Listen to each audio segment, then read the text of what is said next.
श्रीमद कुंज विहारणे नमः। श्री स्वामी हरिदास विजय तेतराम, श्री युगल सरकार, सदगुरुदेव और आप सभी रसिक भक्त वृंदों के श्री चरणों में दास का साष्टांग दंडवत प्रणाम। आज श्रीमद् भागवत महापुराण के नवम स्कंद के अंतर्गत 12वां अध्याय इक्ष्वाकु वंश के शेष राजाओं का वर्णन। श्री सुखदेव जी कहते हैं, परीक्षित, कुश का पुत्र हुआ अतिथि, उसका निषद, निषद का नभ, नभ का पुंडरीक और पुंडरीक का शेम धनवा, शेम धनवा का देवानीक, देवानीक का अनीह, अनीह का पारियात्र, पारियात्र का बलस्थल और बलस्थल का पुत्र हुआ वज्रनाभ। यह सूर्य का अंश था। वज्रनाभ से खगण, खगण से विद्रति और विद्रति से हिरण्यनाभ की उत्पत्ति हुई। वह जैमिनी का शिष्य और योगाचार्य था। कौशल देशवासी याज्ञवल्क्य ऋषि ने उसकी शिष्यता स्वीकार करके उससे आध्यात्म योग की शिक्षा ग्रहण की थी। वह योग हृदय की गांठ काट देने वाला तथा परम सिद्धि देने वाला है। हिरण्यनाभ का पुष्य, पुष्य का ध्रुव संधि, ध्रुव संधि का सुदर्शन, सुदर्शन का अग्निवर्ण, अग्निवर्ण का शीघ्र और शीघ्र का पुत्र हुआ मरु। मरु ने योग साधना से सिद्धि प्राप्त कर ली और वह इस समय भी कलाप नामक ग्राम में रहता है। कलयुग के अंत में सूर्यवंश के नष्ट हो जाने पर वह उसे फिर से चलाएगा। मरु से प्रसुश्रुत, उससे संधि और संधि से अमर्षण का जन्म हुआ। अमर्षण का मैस्वान और मैस्वान का विश्वसाह, विश्वसाह का प्रसेनजीत, प्रसेनजीत का तक्षक और तक्षक का पुत्र बृहद्वल हुआ। परीक्षित, इसी बृहद्वल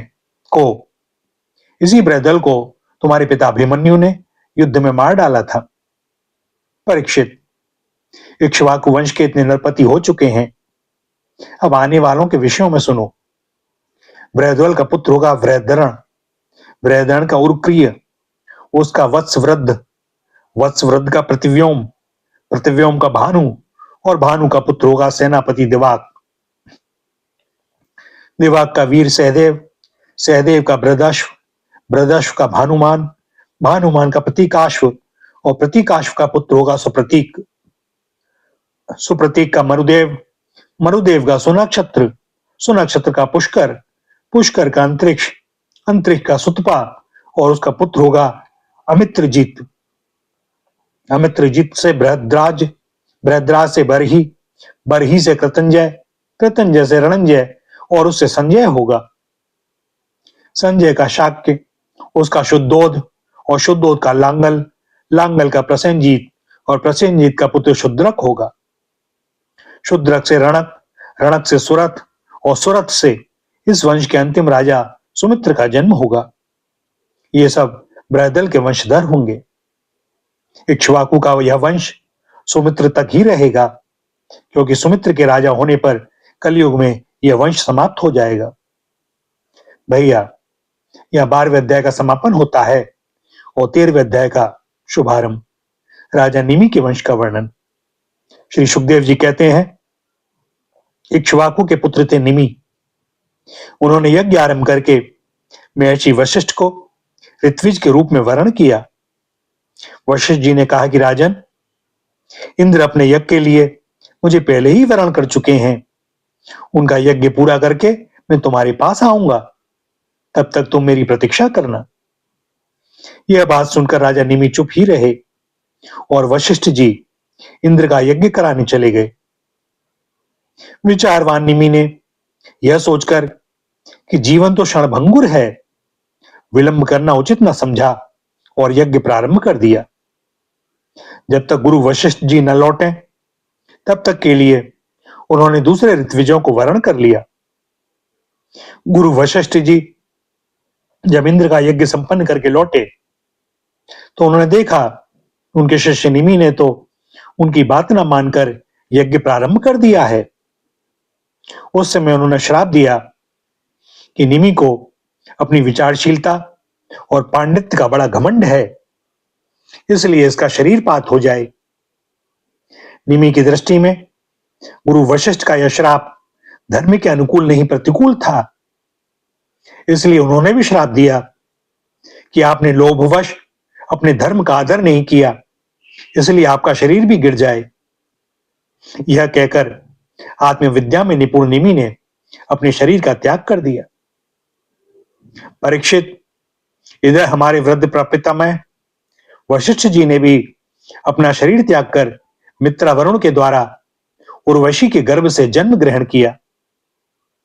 राजा निमि के यज्ञ में आए हुए श्रेष्ठ मुनियों ने राजा के शरीर को सुगंधित वस्तुओं में रख दिया।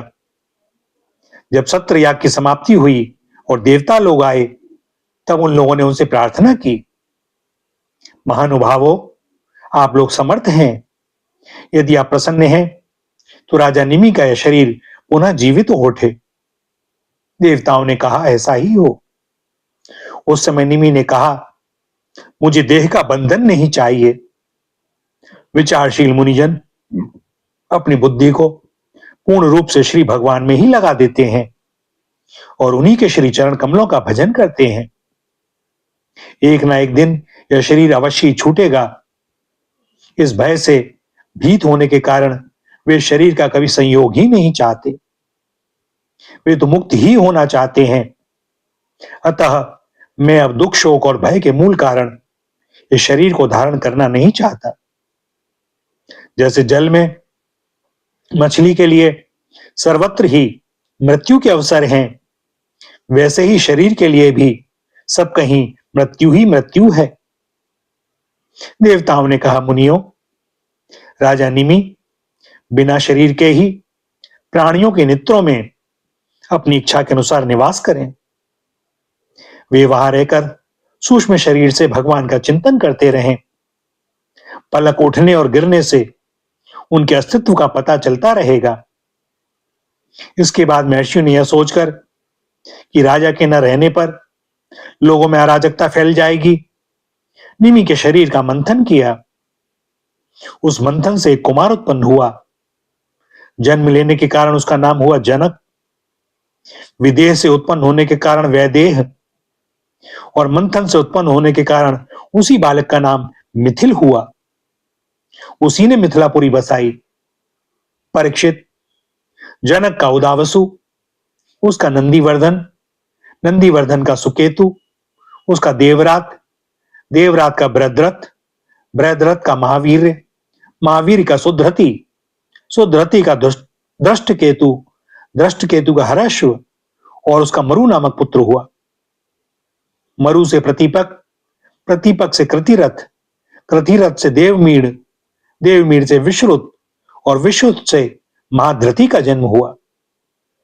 महाधृति का कृतिरात, कृतिरात का महारोमा, महारोमा का स्वर्णरोमा और स्वर्णरोमा के पुत्र हुआ ह्रस्वरोमा।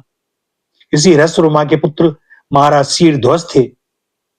वे जब यज्ञ के लिए धरती जोत रहे थे, तब उनके सिर अर्थात हल के अग्रभाग से सीता जी की उत्पत्ति हुई। इसी से उनका नाम शीरध्वज पड़ा।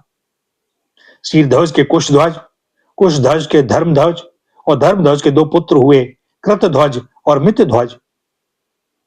कृतध्वज के केशीध्वज और मितध्वज के खांडिक्य हुए। परीक्षित, केशीध्वज आत्मविद्या में बड़ा प्रवीण था। खांडिक था कर्मकांड का मर्मज्ञ। वह केशीध्वज से भयभीत होकर भाग गया। केशीध्वज का पुत्र भानुमान और भानुमान का शतधुम्न था। शतधुम्न से शुचि, शुचि से संध्वाज, संध्वाज से ऊर्ध्वकेतु, ऊर्ध्वकेतु से अज, अज से पुरुजित, पुरुजित से अरिष्टनेमि, अरिष्टनेमि से श्रुतायु, श्रुतायु, श्रुतायु से सुपार्श्वक, सुपार्श्वक से चित्ररथ और चित्ररथ से मिथिलापति क्षेमधी का जन्म हुआ। क्षेमधी से समरथ, समरथ से सत्यरथ, सत्यरथ से उपगुरु और उपगुरु से उपगुरु उपगुप्त नामक पुत्र हुआ। यह अग्नि का अंश था। उपगुप्त का बस्वनंत, बस्वनंत का युयुध, युयुध का सुभाषण, सुभाषण का श्रुत, श्रुत का जय, जय का विजय और विजय का ऋत नामक पुत्र हुआ। ऋत का शुनक, शुनक का वीतव्य, शुनक का वीथव्य, वीथव्य का धृति, धृति का बहुलाश्व, बहुलाश्व का कृति और कृति का पुत्र हुआ महावशी। परीक्षित, ये मिथिल के वंश में उत्पन्न सभी नरपति मैथिल कहलाते हैं। ये सब के सब आत्मज्ञान से संपन्न एवं गृहस्थाश्रम में रहते हुए भी सुख दुख आदि द्वंद्वों से मुक्त थे। क्यों ना हो, याज्ञवल्क्य आदि बड़े बड़े योगेश्वरों की इन पर महान कृपा जो थी। भैया, यहाँ नवम स्कंद के 13वें अध्याय का समापन होता है और दास को अनुमति दें आज के लिए वाणी को विराम देने की। आगे श्री हरि की जो इच्छा। श्री राधा, श्री राधा, श्री राधा।